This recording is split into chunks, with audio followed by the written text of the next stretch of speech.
PayPal Mobile est une plateforme de paiement complète et adaptée qui vous permet d'accepter les paiements par carte et par compte PayPal. Eh bien bonjour à tous et bienvenue pour ce grand talk, ce débriefing du CES 2013 que vous allez suivre sur la chaîne Techno maintenant.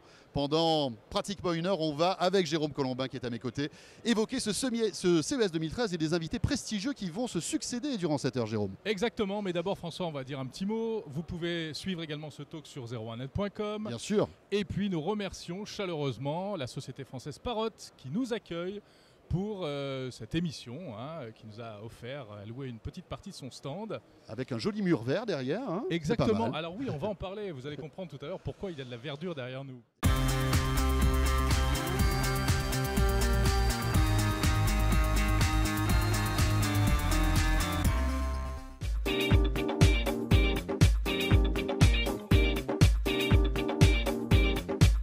La nouvelle appli eBay pour acheter et vendre en toute simplicité. Avec Orange Innovation TV, la web TV qui simplifie la vie numérique. Alors, nos invités, deux d'entre eux sont déjà là.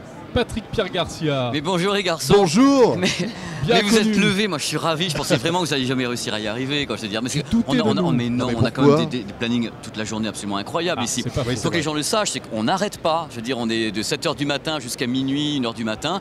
On est là. C'est bien de le rappeler. Voilà, mais il y en a qui montent les tournages la nuit, il y en a qui vont dans les boîtes de nuit. Non, mais c'est vrai que quand on dit à nos collègues, tu vas à Las Vegas, c'est top, tu vas te tout le monde régaler. nous voit avec les babes. En fait, on est sur le stand de 9h à 20h et on n'arrête pas de marcher. Non, on les voit pas les babes, on les voit comme ça de loin. Oui, on voit 2-3 babes, c'est vrai. On en a filmé quelques-unes d'ailleurs. Oui. Et à côté de Pépé. Patrick Pierre, on vous présente plus, donc journaliste spécialisé au numérique, consultant, roi des podcasts. Un homme qui s'amuse surtout de sa passion, donc c'est bien ça. Voilà, on va parler avec vous tout à l'heure, notamment de la télévision. Et à vos côtés, Elsa Bambaron, journaliste au Figaro. Bonjour les garçons. Bonjour aussi. Elsa, merci de nous avoir rejoints. Avec vous, on essaiera notamment de voir un petit peu l'aspect économique de tout ça. Ouais, les côtés sérieux, les côtés un peu Vous, moins c'est le côté fun, sérieux. un peu moins sexy que Pépé. Oui, je suis moins sexy, c'est vrai que toi. Alors, on a deux invités People, mais on aura aussi tout à l'heure encore du People. Oui. Avec Alex Good, que vous connaissez sans doute si vous regardez M6, qui est présentateur vedette de pas mal d'émissions d'M6. Il sera là tout à l'heure. Il faut savoir qu'Alex est un vrai geek et il nous fera partager sa passion. Et puis Henri Sédou aussi, le patron de Parrot, sera là. Et on évoquera avec lui les objets connectés et puis les nouveautés Parrot qui sont nombreuses. Voilà, et puis dans la troisième partie de ce talk, encore deux autres invités. Nous retrouverons un analyste venu de Montréal, Bruno Guglielminetti, qui connaît le CES depuis T'en es bien 15 sorti parce ans. que j'arrive jamais à sortir son nom. Ouais, c'est un ami Bruno. Voilà, c'est pour ça. Et puis nous recevrons également Adrien Branco de 01net.com qui lui aussi a évidemment sillonné les allées de ce CES. Voilà, on parlera avec lui entre autres de convergence tablette smartphone. Bon, Pépé, Elsa. C'est moi, Elsa, voilà. On est là. Nous Ce sommes là. CES. Alors, qu'est-ce que vous en pensez? Bon cru, grand cru, Honneur aux petit femmes. cru? Côté des grandes marques, en fait, pas grand chose de totalement révolutionnaire. On commence par les télés. Ouais. Allez, on va partir sur les C'est télés. quand même le lourd, le télé. C'est quand même le lourd, les télés. Et il y a quelque chose d'assez symptomatique, c'est que l'année dernière, Panasonic, qui va très très mal dans les téléviseurs, comme à peu près tous les constructeurs japonais qui perdent des milliards de dollars chaque année avec cette activité. L'année dernière, Panas était un petit peu, lui aussi, parti dans les plantes vertes, le green, le développement durable, le photovoltaïque. J'adore, c'est vraiment... Panasonic et les plantes vertes. Mais oui, mais ils étaient dans le green business, le On salue renouvelable. nos amis de Panasonic qui nous regardent. Voilà. Les garçons, les filles, bravo. Et cette année, le smart grid, toute cette problématique énergétique, ça a dû faire à peu près 2 minutes de leur présentation de presse et des télés, on ressent sur la télé, comme si Panasonic avait réalisé que pour avoir une marque forte dans ce secteur, la seule chose qui compte, c'est quand même la télé. Une fois qu'on est assis dans les télés, on peut vendre le reste. Bon, c'est vrai qu'il se passe des choses quand même dans la Ah ouais, télé. non mais il y a un truc, je rebondis sur ce que dit Elsa, c'est que quand même historiquement, le CES a une réputation d'être un endroit où on lance justement des produits, les premiers gros téléviseurs, les premiers téléviseurs fins, les premiers téléviseurs HD ont été présentés ici, donc la Ultra HD maintenant, le LED. Oui, on remonte le VHS, les calendes grecques, le Betamax, les gladiateurs. Moi j'ai bien aimé les télés courbes. Les télés incurvées, c'est maintenant, on va expliquer pourquoi il y a les télés incurvées également. Donc il faut savoir que depuis un petit moment, on considère, à raison ou à tort, que le téléviseur est un petit peu le thermomètre de la profession. C'est-à-dire, on vend des télés, tout va bien, on vend pas des télés, c'est le Titanic, l'iceberg, tout le monde se ramasse la tronche. Non mais c'est ça. Alors ce qui se passe cette année, et Elsa a raison, c'est que plus que jamais, j'ai trouvé que c'est le retour du téléviseur. L'année dernière, on avait parlé un tout petit peu, on sentait que c'était pas prêt, le LED n'était pas prêt, l'Ultra HD, on était là, oui, 4K, machin, truc. C'était du proto. C'était du proto cette année. Elsa a raison, tout le monde fout la gomme dans un marché qui va mal.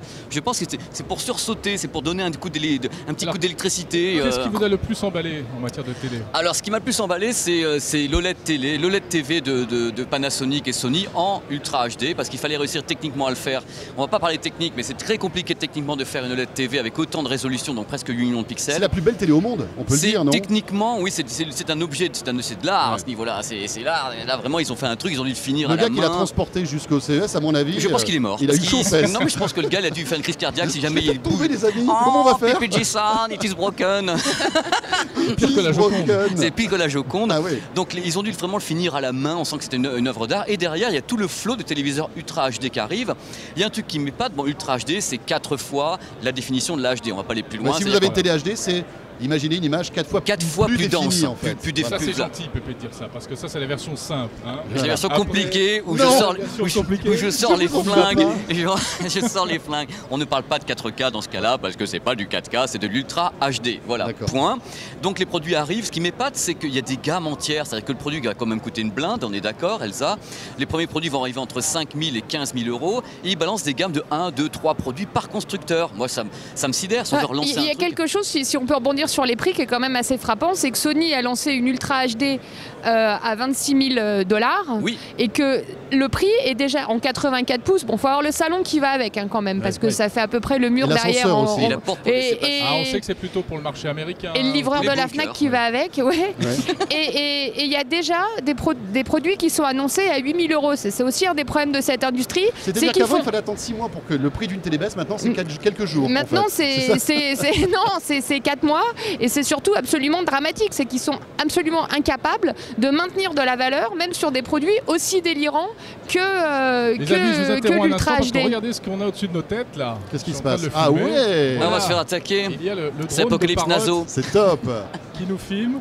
Voilà. Ça c'est chouette. Qui va essayer de décoller, je sais pas, parce qu'il y a de gros problèmes de Wi-Fi. Hein. Non, je crois qu'ils n'ont pas le droit de décoller. S'ils font décoller hors de la grille, ils vont directement en prison. Voilà. Alors regardez là, voilà, vous êtes en train de nous regarder par la caméra du Parrot, du Droid Parrot, qui est un super produit aussi. C'est incroyable, on a une de chance incroyable. Exactement. C'est Wunderbar. Donc oui, tout ce marché est en ébullition. Moi, je suis très très surpris de l'importance que ça a pris sur ce CES. Alors bon ou mauvais signe, mais je suis d'accord en tout cas encore une fois avec Elsa sur le fait que les prix sont déjà tirés, parce que Ailleurs, marque chinoise, annoncerait carrément des télés Ultra HD entre 3 et 4 000 € pour la fin de l'année. Parce que Ailleurs a un problème de positionnement prix, c'est-à-dire que Ailleurs c'est très bien qu'ils ne sont pas crédibles sur le haut de gamme, parce que c'est la marque Ailleurs, parce que pour vendre une télé très chère, un peu comme Samsung au début, quoi. Et comme ils doivent se créer une marque. Mais de toute façon, les Chinois en général, hein, parce qu'il n'y a pas que Ailleurs, il y a aussi TCL, il y a même Hisense qui a une télé transparente 3D qui est totalement hallucinante aussi. Enfin ça c'est plus un usage commercial, mais les Chinois c'est la deuxième vague, c'est LG Samsung des années 2000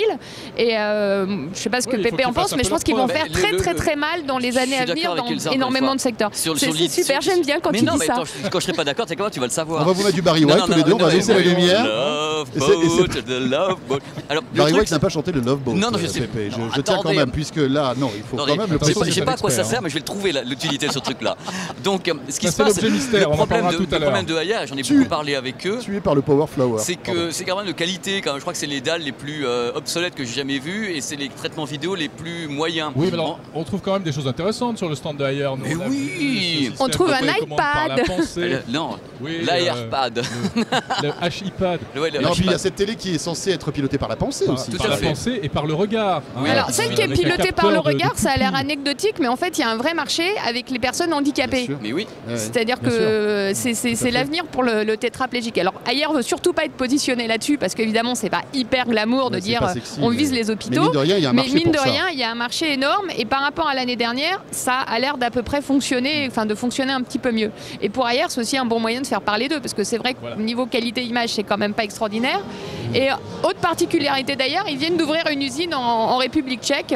Donc on aura des télés made in Europe, des télés chinoises. Ils se rapprochent. Oui, comme Panasonic avait fait, ils ont ouvert C'est extraordinaire, ça veut dire que ce sont les Chinois qui vont faire fabriquer en Europe alors que nous les Européens on n'arrive pas à le faire. Et on va faire fabriquer en Chine. Ah mais ils sont Wunderbar, hein, c'est... Mais c'est pas les seuls, il y a Shandong aussi qui est en République tchèque. Alors, la 3D, on n'en parle plus. Au secours. plus. Bah si, il y en a, mais il y a un truc, c'est que la 3D, on sent bien que les gens, je vais pas faire le geste, mais presque, ils ont plus envie, je crois que les fabricants n'ont plus envie de miser là-dessus. Ils misent maintenant sur Smart TV, l'évolution de la définition. C'est quoi, c'est un constat d'échec ? De la part des studios hollywoodiens, ils considèrent quand même que c'est un constat d'échec. Ils n'arrivent pas à l'imposer, même en salle de cinéma, ça avait bien commencé. Et après, les gens se lassent, on a marre de mettre les lunettes. Alors moi, j'ai une petite théorie là-dessus, on en avait parlé déjà avec François. C'est que justement, la ultra haute définition permettra d'avoir une image tellement définie qu'on aura l'impression d'une sensation de 3D sans lunettes. C'est-à-dire qu'on aura plusieurs plans réels. Je pense que l'avenir, peut-être, cette 3D passe par la qualité de l'image, tout simplement, sur un téléviseur normal, plutôt que d'avoir à penser aux lunettes. En fait, on n'est plus vers la 3D jaillissante, on va vers la 3D... inclus dans le téléviseur. On n'a plus cet effet jaillissement de l'image avec la 4K. Alors c'est difficile à expliquer à tous ceux qui nous regardent, mais c'est vrai que lorsque vous regardez une image 4K ou même 8K parfois, vous avez l'impression d'un relief naturel. Voilà. C'est impressionnant et on n'a plus besoin de lunettes. Ceci dit, tu as vu la 3D sans lunettes de Toshiba, elle commence à s'améliorer. Oui, ça s'améliore. C'est vrai. Mais l'idée, c'est qu'à la base... On n'a plus besoin d'un Doliprane au bout de 10 minutes. Non, on tient un quart d'heure, je pense. Ce qui est amusant, c'est que la 3D a été aussi un petit peu recyclée pour d'autres applications, notamment le Dual View. Mais ça c'est formidable. Parce que pas mal. là, On explique ce que c'est peut-être. C'est avec tout simplement en mettant les lunettes, chaque joueur, les gamers, ont deux perspectives différentes du même jeu sur le même écran. Ça fait qu'il n'y a plus besoin d'avoir de split. Et il y a aussi l'application spéciale couple en instance de divorce où chacun peut regarder son émission. Voilà, ça c'est merveilleux. Ouais, mais enfin, Bobonne qui regarde téléachat pendant que monsieur regarde téléfoot, moi je trouve qu'à ce stade-là, soit chacun va dans sa pièce, soit il faut habiter séparément. C'est la fin du monde. Là, oui, c'est un peu too much. L'application de... Non, mais pour les gamins, c'est clair que pour le jeu vidéo, ça a un sens. Non, pour le jeu vidéo, c'est sympa. Ouais. C'est vrai que le couple sur le canapé qui regarde chacun un programme. C'est ce que présente Samsung ou LG, c'est un petit peu. Deux plats différents. C'est pareil, non, le four qui permet de cuire deux plats différents, tu dois pas souvent faire la cuisine. Si tu fais un poisson et un gâteau en même temps, ça évite que ton gâteau sente le poisson. Bon. Ça fait sens. Vous pouvez d'ailleurs retrouver les chroniques culinaires d'Elsa dans le Figaro. Dans vos 15 mètres, Jérôme, voilà. Il n'y a pas de souci. Juste pour terminer avec vous, quel est le produit à tous les deux qui vous a marqué, Pépé? Mais techniquement, celui que tu aimerais mettre dans ta valise là. L'OLED Ultra HD. Parce que je crois que l'avenir passe par l'Ultra HD en OLED. Le LCD, j'ai toujours aimé ça, mais le LCD est truffé de défauts, on le sait. Il y a le problème de rétroéclairage, le problème d'angle de vision. Stop, quoi. Le LCD, il doit maintenant peut-être, comme de plasma dans 5-10 ans, passer maintenant à l'OLED. Je crois que l'avenir est vers l'OLED, c'est-à-dire de l'auto-émittif comme l'est le plasma, qui continue le plasma d'ailleurs, parce que figurez-vous que malgré le fait qu'on ait dit que Panasonic a arrêté la recherche et le développement, il continue à en faire, les gammes sont superbes, et Samsung, ayant entendu que Panasonic a arrêté le R&D, relance son R&D sur le plasma. J'ai failli mourir de rire. J'ai dit, les mecs, ils étaient là, oui, PPG, on commence. Écoutez, les gars, ils ont pris le patron d'HP en fait, non? Et voilà, qui change ça. Ils s'auto-recyclent, moi je trouve ça géant. Vous êtes moqueur. Juste moi, pour info, en télé à la maison, qu'est-ce que tu as comme télé à la maison? J'ai pas de téléviseur à la maison. Parce que un projecteur, je suis qu'en vidéoprojection. Non mais ça c'est comme les journalistes politiques qui ne veulent pas voter. Il a voté pour un projet. J'ai grandes images en vidéoprojection, je trouve ça géantissime. Elsa. En télé? Ce que tu veux. Non, c'est un produit coup de cœur. Tu nous as montré un petit truc tout à l'heure qui était rigolo. Oui, je vous ai montré un petit truc qui était rigolo. C'est une roue autonome en fait. C'est un petit peu le principe du monocycle, mais qui avance tout seul. Et moi, je me suis dit que pour un prochain salon, c'est ça que je voulais justement parce que tu parlais tout à l'heure du. Tu montes dessus. Et ça... oui, sauf qu'il y a un moteur, c'est une autonomie de 10 miles. Je vous laisserai faire la conversion. Avec la roue à l'intérieur. Non, sauf que là, ils sont. Tu te tiens debout avec un effet gyroscopique. Oui, mais là, c'est en vrai et c'est parfait pour ça. Et ça j'ai bien aimé. Et l'autre truc que j'ai bien aimé, c'est toutes les présentations qu'il y a eu en table PC. D'accord. Ça, c'est l'autre chose qui m'a bien plu. Voilà. Très bien. Ah, le drone vole. Alors il va aller en prison. Est-ce que ça marche là? C'est bon? Il nous file? C'est Mars Attack, les chéris. Attendez, allez, ça c'est pas le plus beau plan incroyable. Historique. Voilà. Vous pouvez le faire monter un peu ou pas? Ça peut monter? Ouais, c'est un grand... Bon, là, on ne nous voit plus, mais c'est pas grave. Vous voyez le mur vert. Voilà, c'est le top. premier podcast vidéo filmé par un drone. Ah ouais, ça, c'est la Évidemment, classe. C'est sur le stand de Parole que ça devait se passer. Merci à tous les deux. Merci beaucoup. Merci. Merci les garçons. Merci Elsa, bon baron. Merci. On lit. Ben baron, pardon. Dans le Figaro et puis votre Figaro. blog aussi. Hein, Oui. votre Et sur le site aussi. Et Patrick Pierre Garcia, qu'on retrouve dans De quoi je me mail sur rmc.fr Oui. et un peu partout. Ouais, aussi. je suis ravi. Voilà. Je suis content. Super. Coucou à tout le monde. Bon, Salut les on gars. marque Merci. une petite pause Ouais. et puis on parle tout de suite notamment des objets connectés, etc. Avec deux invités tout aussi de marque que nos précédents, Alex Good et le patron de Parrot, Henri Sédou. A tout de suite.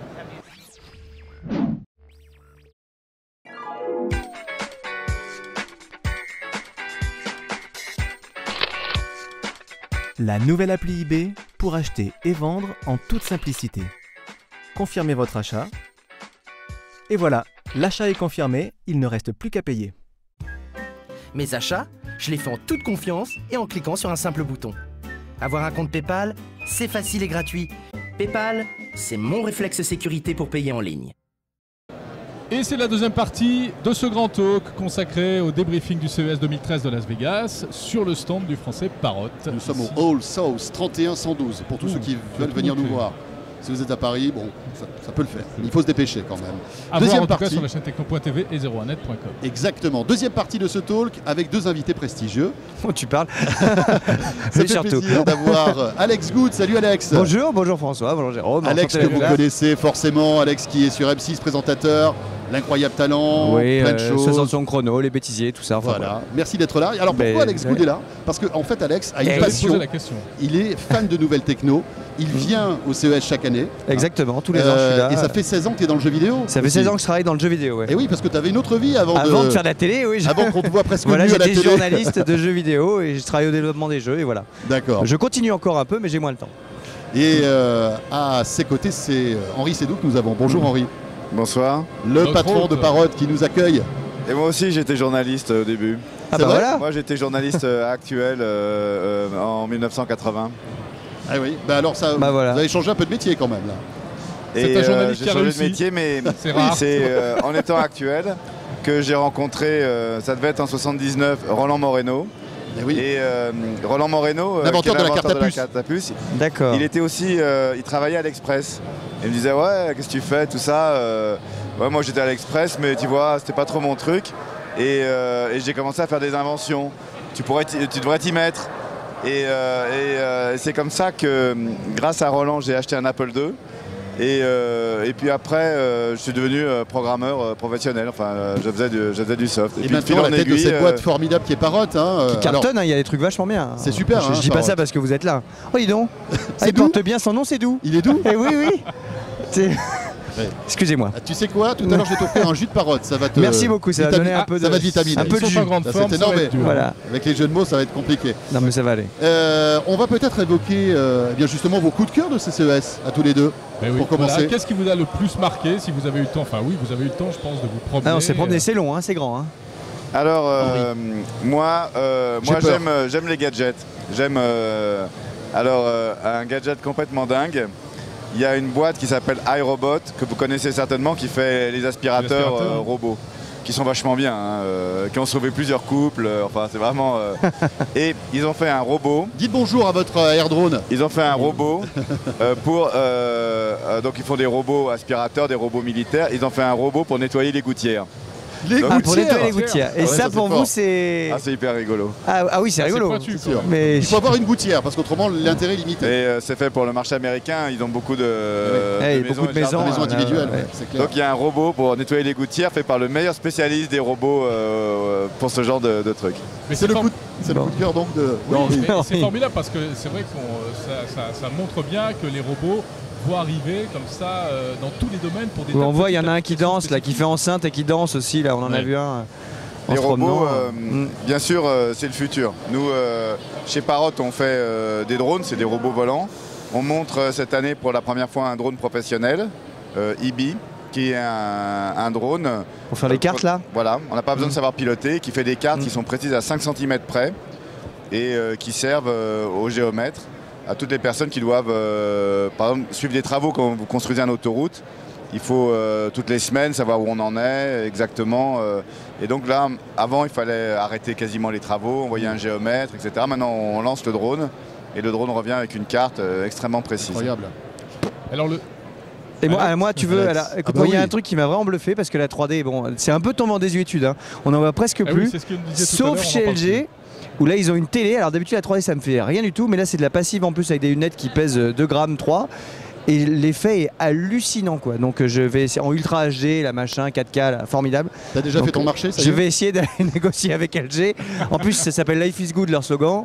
Alex Good, tu vois, je me dis, Life is good en on va plus. peut-être réussir à. Ah Attends, bah, il pourrait- LG, c'est il ça. pourrait te filer quand même une télé Donc pour voilà, ça. je vais voir, écoute, je vais voir. Et je vais après négocier aussi pour le casque Parrot, qui est quand même génial. Hein. Ah oui. Alors, qui est vachement bien aussi. Alors je ça, connais, l'ai un bien peu aimé. le patron, il est très sympa. Il est gentil, hein. Tu verras. Il Je est te gentil. présenterai tout à Non, l'heure. mais sans rigoler, par contre, il y a aussi beaucoup de trucs de musique, de casques, d'écouteurs. C'est la Et c'est un folie, il y en vrai- a partout. Mais il y en a pas beaucoup sans fil, qui marche bien, et avec le côté tactile là, qui est hyper rigolo. Enfin, moi, je trouve ça génial. Exactement, oui. On a Et- cherché et- à faire vraiment le casque pour son iPhone. Donc à la fois avoir toutes les fonctions dont tu peux avoir besoin, c'est-à-dire quand tu voyages, qu'il te fasse la réduction de bruit, mais surtout que tu puisses manipuler ta musique, changer de playlist, passer à Là, et la le truc que j'ai vu suivante, nulle c'est part avec les ailleurs, commandes c'est que quand tactiles. tu l'enlèves, il Ça s'arrête s'arrête, tout ça seul en s'arrête, fait. ouais. Et ça, j'ai vu ça nulle part. C'est un truc de pression dans l'oreille, je crois. Voilà. Voilà, il y a Bon, un ça, c'est bien. Grâce aux petits capteurs qui sont à l'intérieur. Évidemment, ça c'est Ouais. très bien. Et j'ai vu sinon un flipper Avengers. Là, alors je suis fan de super-héros, moi. Donc, un flipper Avengers de maison, si tu veux. Tu as qui des vaut- déguisements de super-héros à la maison. J'ai plein de On peut le déguisements. dire ou Merci pas de. Alors, on se connaît dans la vie privée. Ouais, hein, voilà, donc c'est il vrai. sait Mais évidemment. on peut en parler si tu veux. On peut en parler. J'ai quelques déguisements à la maison et Voilà. j'aime beaucoup ça. Mais et un flipper Avengers de maison qui coûte pas mal d'argent quand même, mais beaucoup moins cher qu'un flipper professionnel que tu trouves à 8 000 $. Mais Celui-là, c'est un il vrai vaut flipper 2 000 de bar $. qu'on connaissait Et quand c'est un on vrai était gamin. flipper de bar avec Hulk, Captain America, Iron Man et tout. Ça c'est génial aussi. Voilà, c'est mes coups de cœur du salon. Bon, très bien. Alors moi j'aime Et ça, aussi c'est- le ça, c'est- Après, on parle Makerbot. de ça. Le Makerbot, c'est un truc de geek.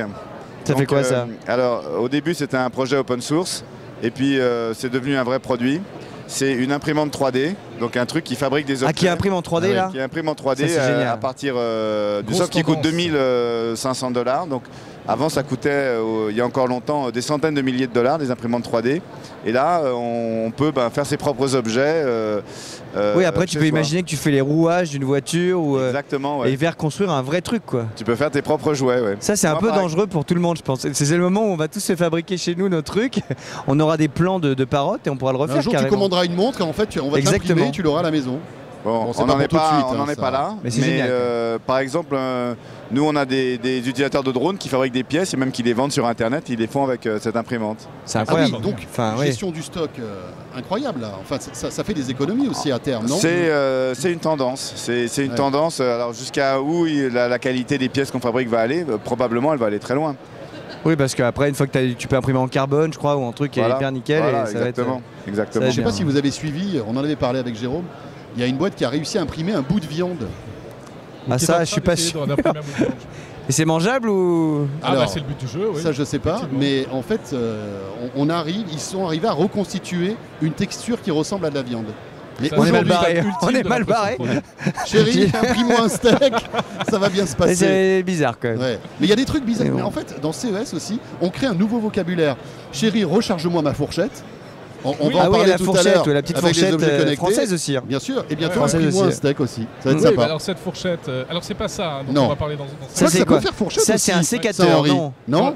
C'est un testeur d'humidité. C'est quoi ça Ça, c'est Henri Flower C'est Power. C'est Flower Power. C'est un thermomètre. Flower Power, c'est un Non. produit de la Non, nouvelle ça génération prend pas. des produits grand public. D'accord. C'est comment mettre ton jardin sur Internet. Autrefois, quand tu plantais des plantes, d'abord, il y avait moins de diversité.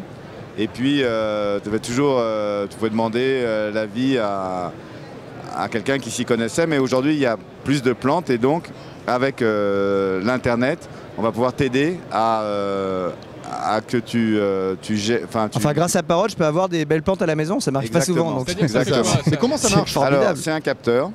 Donc, c'est un capteur Voilà, qui donc on capte plante, là, la j'en ai vu un tout lumière, à l'heure, la voilà, il y en a qui sont température, plantés Ah oui, il y là, en a là, dis donc. sont plantés dans la terre. l'humidité et le pH qui permet de savoir s'il faut mettre ou pas des engrais. Et on met ça dans son jardin. Et puis après, on va sur la base de données Parrot, on dit la plante qui est à côté, par exemple des fraises. Et après, tu vas pouvoir savoir si tes fraises manquent d'eau ou si elles ont... trop chaud, trop froid, d'accord. Si ça peut aussi te servir à... tu mets ça dans un endroit et ça te dit les plantes qui pousseraient bien à cet endroit. Ah donc, bon, ça va analyser l'environnement et tiens, vous pourriez mettre un géranium là. En gros, exactement, parce qu'on a le profil pour le géranium et on regarde si à l'endroit où tu le plantes. Donc c'est l'idée de mettre son jardin sur Internet. Et comment vous avez eu l'idée de vous lancer là-dedans? Comment on passe d'un casque Bluetooth haut de gamme ou un air drone à ce truc-là? Parce qu'un jour, quelqu'un lui a dit les parottes sont cuites. Mais non. Du coup, je te signale que je l'ai sorti il y a 5 minutes, tu l'as même pas entendu. Ah, celle-là, je l'ai pas entendu. J'ai sorti jus de parotte. Ah, jus de parotte, oui, ça j'ai entendu. Parce que nous, on... Laissez parler de monsieur. On fait des produits Bluetooth et on cherche à faire de l'innovation. Et ça exploite une nouvelle norme qui est Bluetooth 4.0. C'est un des premiers produits probablement Bluetooth 4.0, Bluetooth Low Energy. Donc ça fait longtemps qu'on réfléchit à qu'est-ce qu'on peut faire en Bluetooth Low Energy. Donc ça c'est pour répondre à la question comment on passe d'un produit Bluetooth à l'autre. La norme évolue et nous on cherche des idées avec la norme.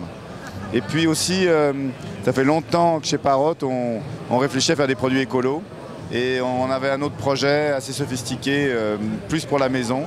Et puis on a recyclé ces idées-là dans Flower Power.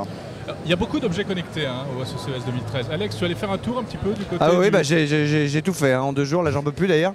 J'ai plus de jambes, c'est immense ce truc. Chaque année, je me dis, mais c'est pas possible. Donc, qu'est-ce que tu as vu, la fameuse fourchette? Donc, j'ai vu la fourchette des Français qui te disent tu manges trop vite, je crois. Tu manges trop vite, exactement. Alors, je suis pas sûr que ça te fasse vraiment rire de manger moins vite. Ils essayent de t'expliquer. Ils ont un message quand même. Ils disent que le fait de manger moins vite te fait ingurgiter moins de calories. Ah, il faut manger. Voilà. Non, moi je savais un truc, c'est que ton cerveau met 20 minutes à savoir que tu es rassasié, je crois, ou un truc comme ça. Il y a peut-être ça aussi. Oui, donc peut-être que du coup, en mangeant plus doucement, tu t'en rends compte plus vite, quoi. Mais ceci dit, c'est intelligent. Et il y a beaucoup de trucs connectés. Effectivement, c'est la folie du drone de monsieur jusqu'à l'objet le plus anodin, quoi. Et on voit que les Français sont ultra présents. Je crois qu'il y a 80 entreprises françaises cette année. On vous cite très souvent quand on les interroge, ils vous citent en disant vous êtes un peu le papa le père spirituel de tous ces gens-là. Qu'est-ce que ça vous inspire? Un papa hot. Un papa hot. Écoutez, j'en remercie. J'y vais. C'est pas possible. Désolé, mais il va prendre ta place. Je crois.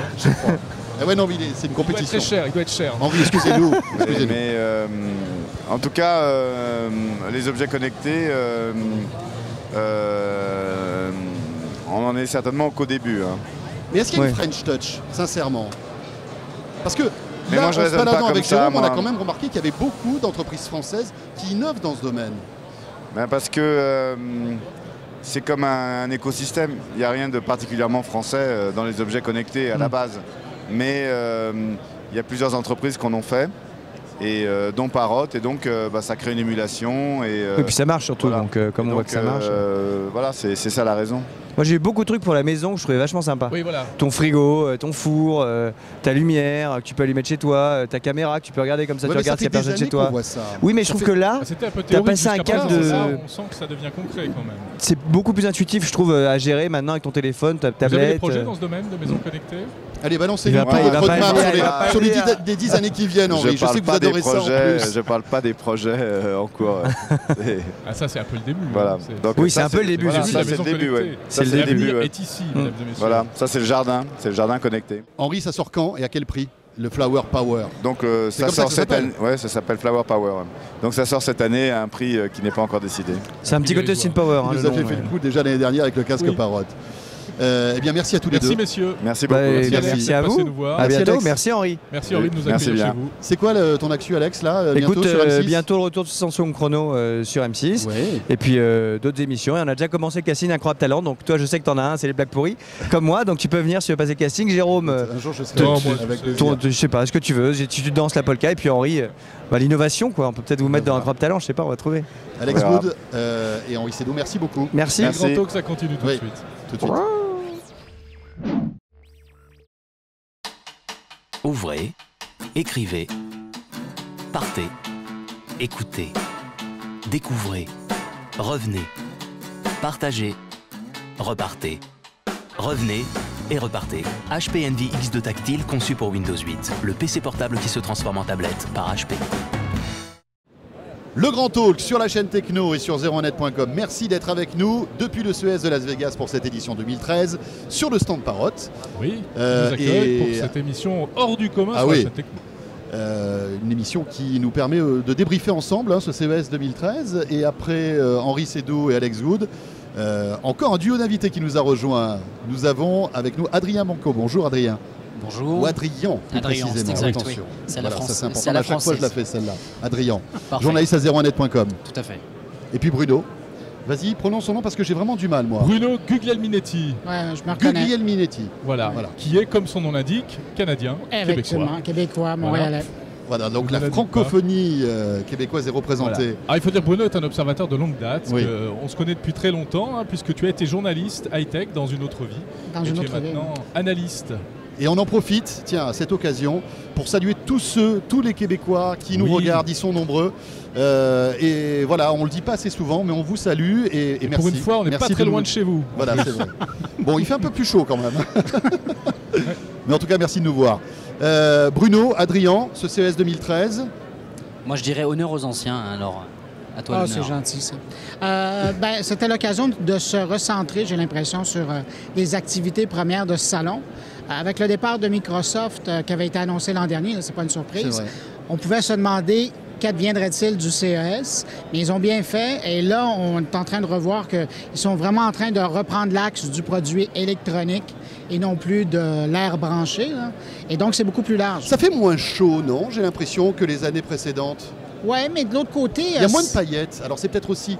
Parce que bon, voilà, on vit dans une... blasé. Non, on vit dans une société... C'est un peu la crise aussi. Voilà, donc les paillettes, des fois, il y a des moments où il faut savoir les retenir. C'est vrai. Mais les budgets sont passés ailleurs. Voilà, sans doute. Mais donc, c'est ça. Alors, ils se sont recentrés et ça fait pas plus mal parce que, dans le fond, qu'est-ce qu'on voit, qu'est-ce qu'ils jouent? C'est les gros joueurs, c'est la télé, c'est le mobile. Alors, des belles choses quand même. Qu'est-ce qui vous a le plus marqué? Moi, mon coup de cœur, il va du côté de la connectivité entre les produits, que ce soit le quotidien mobile, on arrive à côté d'un ordinateur tout simplement en le touchant, en utilisant le NFC, on arrive à brancher, à connecter plus facilement. Ouais, on a vu ça notamment sur le centre de Sony, de LG également. Oui, exactement. Et là, de voir que des grands joueurs comme ça décident d'investir, parce que dans le cas de Sony, on me disait 90% des nouveaux produits en 2013 vont être dotés de la NFC. Mais c'est énorme, là. Est-ce que vous pouvez nous donner des exemples? L'exemple le plus parlant, c'est probablement avec un mobile qui appartiendrait à Sony. Par exemple, vous prenez des photos pendant la journée, vous arrivez à la maison, vous voulez les montrer, partager. Vous avez tout simplement à prendre la manette, la télécommande du téléviseur, de le juxtaposer, de le coller pour qu'il puisse faire le fameux Electronic Handshake, donc le serrage de la poignée de main électronique. L'appairage, quoi. Oui. Et puis, à partir de ce moment-là, ils sont en symbiose et le téléviseur sait que vous voulez accéder à de l'information sur le téléphone. Mais le NFC, ici, ne sert qu'à l'appairage. Donc, c'est la clé de contact. Parce qu'après, c'est du Bluetooth. On s'entend. Ça simplifie l'appairage. Oui, mais c'était brillant de le penser comme ça. C'est une clé de sécurité. C'est une clé de sécurité. Ça contient toutes les informations dont on a besoin pour sécuriser un transfert. Et si vous regardez un peu la cryptographie, le système le plus sécurisé, c'est toujours de main à main. Oui, bien sûr. Alors on est passé par les mots de passe, par tout ça. Oui, sauf que effectivement, avec la petite distance qu'il y a dans l'NFC, c'est juste quelques centimètres. On a cette garantie théorique. Oui, pour l'instant, on attend que les hackers passent dessus. Une garantie de sécurité, donc ça simplifie. Une fois que l'utilisateur n'a plus rien à faire, une fois que l'échange de clés est en direct, parce que c'est vrai que, alors pour nous, ça nous paraît anodin d'appairer un casque Bluetooth avec un smartphone. Mais pour des gens qui n'ont pas l'habitude, c'est une galère. Et c'est la majorité des gens. Il faut aller dans des paramètres Bluetooth, activer le Bluetooth, essayer de comprendre comment ça marche. Il y a des produits qui apparaissent, rentrer des codes, etc. Ça s'est un peu amélioré quand même. Ouais, mais c'est quand même. Je suis d'accord. Mais pour quelqu'un qui n'a pas l'habitude, qui n'est pas vraiment un féru de nouvelles techno, là, il suffit de poser, paf, d'un coup, ça marche. C'est génial. Alors juste d'un coup, ça marche. Oui, sur scène. On verra dans la vie de tous les jours. Il y a le démo effect qui marche aussi. En coulisses, ça marche pas bien. Non, c'est vrai qu'il faut rester prudent quand même. Je pense qu'il faut rester prudent. Non, mais je pense quand même qu'ils vont y arriver. Autrement, ils montreraient des trucs. Oui, non, mais bien sûr. Des trucs qui marchent pas. Bien sûr. Ouais, ça arrive jamais. Qui marchent pas, ça n'arrive jamais. Il n'y a jamais l'effet démo. Non, mais ce qui est intéressant, c'est de voir la NFC arriver cette année. Il y a 3 ans, Nokia était le premier à jouer de la NFC. Il n'y a rien subvenu par la suite. Mais quand on regarde là, il y a Sony LG qui joue la carte NFC. Ça veut dire que l'an prochain, Samsung va le faire et d'autres vont le faire aussi. Apple aussi? Oh, non, je pense qu'Apple va rester dans son territoire. C'est déjà bien. Quand on regarde le système de connectivité. Tiens, c'est rigolo, on n'a pas encore prononcé le mot Apple depuis au moins 40 minutes. C'est un peu logique. C'est un peu logique, mais moi j'ai une question pour Bruno et pour Adrien. Pourquoi c'est logique? C'est un peu logique parce que déjà Apple n'a jamais été ici. D'une part, donc voilà. Apple. Mais pourquoi Apple ne vient pas ici? Ben, ils ont toujours eu la fête à San Francisco qui était normalement à la même époque. Moi, je me souviens encore à l'époque de Steve Jobs, il y avait un avion qui attendait carrément à l'aéroport et aussitôt que Bill Gates terminait son discours, il y avait une navette qui partait du centre le Hilton et on embarquait dans l'avion et nous amenait à San Francisco pour le discours de Steve Jobs. Attends, c'est génial, nous on n'a jamais eu ça. Hein. Non. Ah ben c'est l'avantage de vivre. Nous on a fait Le Mans Paris, c'est l'avantage d'être nord-américain. Gilles sur Yvette, c'est moins glamour. Paris est la rigueur, mais... Les Ulysses, la Défense. Mais en 24 heures, entendre Bill Gates et Steve Jobs annoncer deux univers différents, c'était quelque chose. En fait, cela dit, on ne parle pas d'Apple, mais Apple est hyper présent partout. Avec tous les accessoires. Avec tous les accessoires, c'est incroyable. Ne serait-ce qu'ici, sur le l'an stand dernier, c'était l'année iPad, ici. Oui. Il y a 2 ans, c'était l'année iPhone. Alors non, ils sont pas comme Microsoft. Microsoft n'est pas ici officiellement. Il y a 1500 participants qui présentent des produits qui fonctionnent avec Windows 8. Alors Microsoft n'est pas présent, bonjour, ils sont là. L'essentiel de ce qu'ils font est présent ici. C'est-à-dire qu'ils sont obligés d'être là, mais ils ne font plus de keynote comme ils faisaient avant, où ils présentaient des nouveautés. Oui, mais vous avez vu encore pour le keynote, ça a été le grand patron de Qualcomm, qui est le producteur de microprocesseurs de téléphone, mais qui on a vu apparaître sur la scène? Steve Ballmer, qui est venu faire son clin d'œil quand même, il fallait le faire. Ouais, c'est ça. Mais on a l'impression que même cette mécanique des annonces au dernier moment est un petit peu cassée parce qu'il y a beaucoup d'annonces qui ont été faites en amont. On m'a dit également que les journalistes américains et peut-être aussi alors, les Québécois, les Canadiens étaient pistonnés parce qu'ils avaient toutes les annonces mais ils le sont, vous avez vu le rythme de production et les images qui sortent sur des sites comme The Verge Echo. Bien sûr, les mecs sont basés dans la Silicon Valley, ils ont des connexions, des contacts, et il est sûr qu'ils jouent à la maison. Bon, Jérôme, tu sais quoi? Il va falloir qu'on s'installe en Silicon Valley. Non, mais c'est pour vous dire, soyez un petit peu indulgents quand vous nous envoyez des tweets ou des mails en disant oui, je veux tout savoir là tout de suite le premier jour à la première minute. On est bien servi en ce qui concerne Parrot et Argos. Bombardé de tweets, Bruno, parce que lui, lui, c'est. Ça sera plus pratique. Mais pour parler des microprocesseurs, il y a moi, le sentiment que j'ai sur ce CES, c'est qu'il y a beaucoup de pistes qui commencent à se brouiller et que c'est clairement un CES transitoire. Il y a beaucoup de techno qui arrivent. Souvent, il y a le CES de la 3D, de la télé connectée. Parce que tout à l'heure, on m'avait posé la question, c'est quoi la tendance à machin? Moi, la tendance, c'est le mélange des genres. C'est-à-dire que quand on a regardé un petit peu les différentes conférences, avant, il y avait quoi? Il y avait Intel, Microsoft, le couple Wintel. Qui fait les processeurs que vous avez dans vos téléviseurs? Allez sur le centre de Marvel, allez sur le centre de Qualcomm, demandez à Nvidia. Les processeurs qu'il y a dans la télé, c'est ceux qu'il y a dans les smartphones aujourd'hui et dans les ordi ou les tablettes. Et justement, moi j'étais avec Intel hier, ils me présentaient leurs processeurs mobiles et comment eux aussi ils arrivaient à consommer moins. C'est Intel qui t'invite et qui te dit attends, nous on fait comme les autres. Normalement Intel ils sont comme ça, tranquillement, ils font alors les gars, vous faites quoi? Il se trouve que maintenant Gartner et tous ces instituts, vos tablettes là, eh ben, ils les comptent dans les ordinateurs. Donc du coup quand on regarde les parts de marché Microsoft et Intel, bizarrement, rien. Alors, elles s'effondrent, c'est psychologique parce qu'ils continuent de vendre très cher plein de processeurs. Ils ont plein, et ils ont du talent. J'ai vu leur prochaine génération, ça va aller. Mais maintenant, on ne pourra plus compter que sur eux. Il faut aussi compter sur les Chinois, Huawei. Je vais les voir tout à l'heure. Et ils étaient très fiers de me dire, vous savez, le processeur à l'intérieur, c'est nous qui le faisons. Et oui. Ouais. Attention, c'est-à-dire qu'il n'y a plus un éditeur logiciel dominant avec derrière Apple, il n'y a plus Microsoft, il n'y a plus un constructeur. Il y en a beaucoup. C'est vrai qu'on peut se poser la question de l'avenir d'Intel. Qu'est-ce qui va se passer? Attention. Ils ont raté le coche du mobile, alors ils reviennent. Alors pas du tout. J'ai vu leur dernier processeur. Oui, non, mais ils ont raté. Non, mais d'accord, mais le mobile, le smartphone. Absents, quand même. Oui, mais ils sont partis avec du retard quand même, les amis. Attendez. Oui, mais ils ont la position du et en fait pour moi ils ont la position de Canon et Nikon dans la photo. Ils inventent tellement de pourquoi ils s'embêteraient. Cela dit, ils ont déjà fait des erreurs. Rappelez-vous les athlons d'AMD, ils se sont fait, botter le cul quand AMD est arrivé, et cette erreur-là, intérieurement, les a mis mal. Et du coup, tout le monde savait qu'ils travaillaient dessus, ils nous montraient rien, on leur dit vous avez rien, vous êtes largués. J'ai vu leur name processeur et j'ai fait ah quand même, ils nous ont dit oui, on fera pas cette erreur une deuxième fois. Ouais, puis si vous allez faire un tour sur leur kiosque ici au CES, ils la jouent dans le mobile. Ah, évidemment, il faut qu'ils montrent qu'ils sont là parce qu'effectivement, ils avaient l'air perdus dans le désert. L'an dernier, c'était affreux. J'adore Bruno le kiosque. Le kiosque Intel, le kiosque. Ah ouais, vous c'est le stand. Voilà, c'est ça. Mais j'adore. Désolé. J'ai la langue française, merci. Oui, non, mais merci, Bruno, merci. On parle de microprocesseurs. Nvidia a fait beaucoup de bruit dès le départ, avec non seulement un nouveau pros, mais également une console de jeu. Vous l'avez vu? Vous l'avez essayé? Un concept de console de jeu. Oui. C'est vrai qu'elle est sous cloche. On a l'impression que c'est un peu une vitrine technologique que Nvidia a voulu montrer, en disant voilà, on est capable de faire ça, les gars. Mais ça va sortir ou pas? Qu'est-ce qu'ils disent là-dessus? Oui. Alors ils voudraient bien, je pense. Ensuite, est-ce que c'est une vitrine? Effectivement, c'en est une pour leur processeur. Attention à toute cette 3D, machin et tout. Moi, je pense qu'on est. C'est pas de moi. Alors, je vais citer Luc Saint-Élie, ancien de l'ordinateur individuel, qui maintenant chez Panasonic, qui m'avait fait une réflexion. Un jour, il fait on est quand même passé de l'ère de la puissance absolue à la puissance suffisante. Avant, les gens qui avaient ici, c'était tous des geeks qui voulaient savoir qu'est-ce qu'il y avait dessous, le machin et tout. Maintenant, on se pose la question de l'usage. Finalement, je demande à la plupart des gens, vous avez quoi comme processeur dans l'iPad? Ils s'en foutent.